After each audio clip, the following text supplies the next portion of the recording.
Hi, PerspectaWeather.com meteorologist Paul Dorian here on Thursday, February 28th, the last day of the month of February.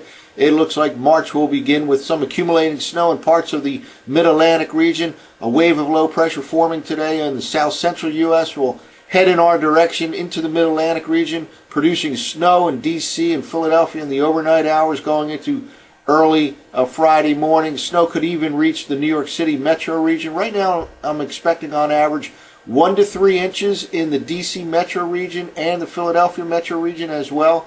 In the D.C. area, those higher amounts will be on the north and northwest side of the district. In the Philly metro area, it looks like the higher amounts will be in the southwestern side, let's say central and southern Chester County, for example. And well north of the district and well to the southwest of Philly, there could even be isolated 4-inch amounts in the overnight hours going into the early morning hours on Friday. Looks like the New York City metro region will end up with maybe a coating to an inch or so by Friday morning. That is not the end of the story, however. Really, low pressure will kind of hang around the mid-Atlantic coastline and cause unsettled conditions later Friday night, and Saturday, with additional light rain or snow or sleet, kind of a combination of all three is possible late Friday going into Saturday. And then perhaps the most important threat of all, still on the table for late in the weekend going into the early part of Monday. Many questions remain about that potential system, but it looks like it will have copious amounts of moisture. Right now, odds favor the significant snow possibility to be to the north and west of the I-95 corridor, potentially more rain south and east of the I-95 corridor, but that still has a few days to go before we can iron out those details. Let's start off by looking at the latest loop of the radar echoes. And there was some snow north side of Philadelphia and all the way up across upstate Pennsylvania, New Jersey, New York City in the overnight hours. This is what remains over eastern New England right now of the wave that was kind of a clipper-like system in the overnight hours. Here is the area of concern right now. There's moisture already gathering down across the Tennessee Valley in the form of rain and maybe an embedded thunderstorm down across the southeastern U.S., but a frozen precipitation over the southeastern part of Missouri, southern Illinois. All of this is headed to the north and east, and again should arrive in the D.C. metro region late evening, midnight hours, something like that, maybe shortly after midnight into the Philly metro region. There certainly can be some sleet and freezing rain mixed in, especially south of the Mason-Dixon line in the overnight hours. But all in all, looks like maybe a 1 to 3 inch type of accumulation for the D.C. and Philly metro regions by early Friday. And certainly there can be some negative impact on the AM commute in those metro regions. And again, New York City gets a little bit less, maybe a coating to an inch or so by midday on Friday.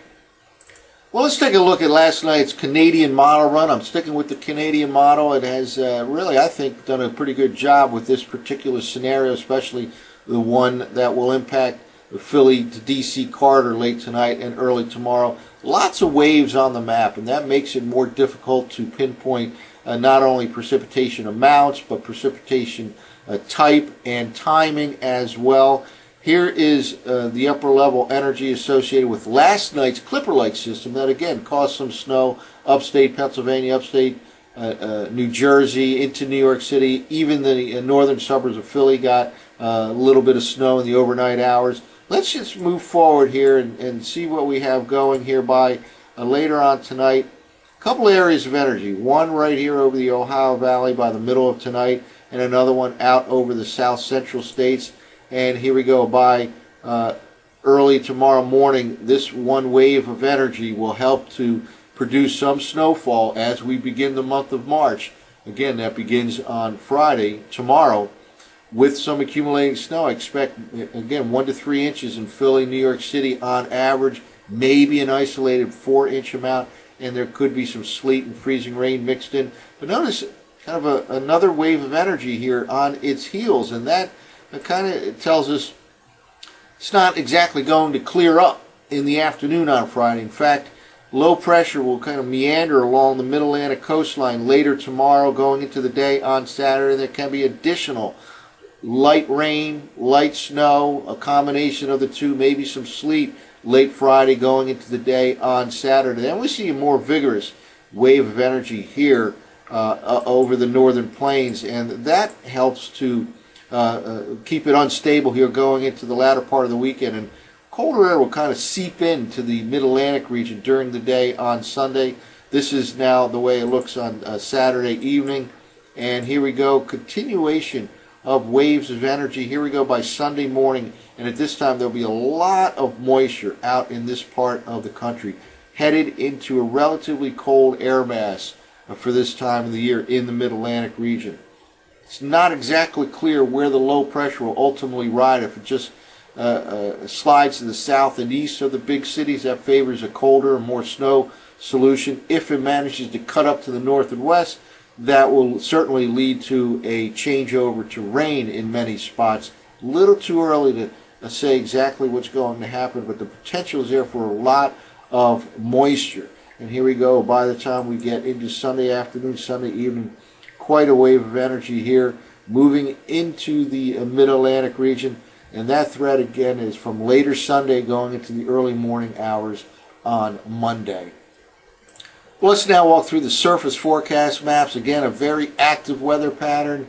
Certainly all the details are not set in stone at this particular point in time.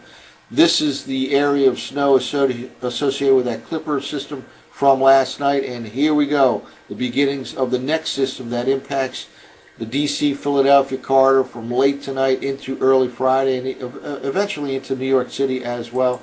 Let's move forward here. Low pressure over the Tennessee Valley by early this evening. And notice, once again, we have an important player here, cold high pressure situated over New England that anchors in a cold air mass here, and that's why I expect accumulating snow as we begin the month of March. Here we go, by midnight or so, snow breaks out in the D.C. metro region. Again, certainly can be mixed with sleet, freezing rain for a while. Comes in probably shortly after midnight into the Philly metro region. The potential for a heavier snow band is set up well north of D.C., just to the southwest of Philly, along the Pennsylvania-Maryland border. If that indeed happens, it certainly can be isolated 4-inch amounts in those areas. Again, in general, average accumulations that I expect right now, 1 to 3 inches in and around D.C., the higher amounts on the north and northwest side of town. In Philly, 1 to 3 inches with the higher amounts on the southwest side of town, like central and southern Chester County, for example. Let's move forward here. And remember, we just saw that multiple waves of energy riding up to the north and east. This is now Friday evening. Certainly not going to clear. If anything, there could be an additional round of light rain, light snow, perhaps some sleet mixed in.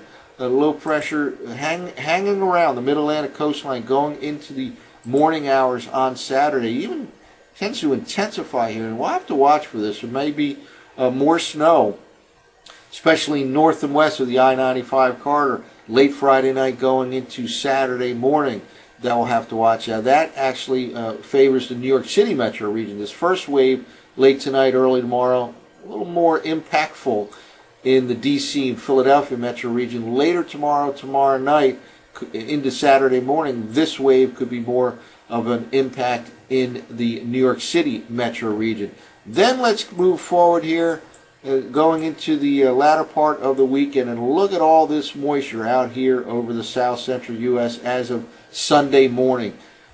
Certainly a more important threat looks like it's on the way for the latter part of the weekend going into the early part of next week, mainly because that will have a lot of moisture available to it.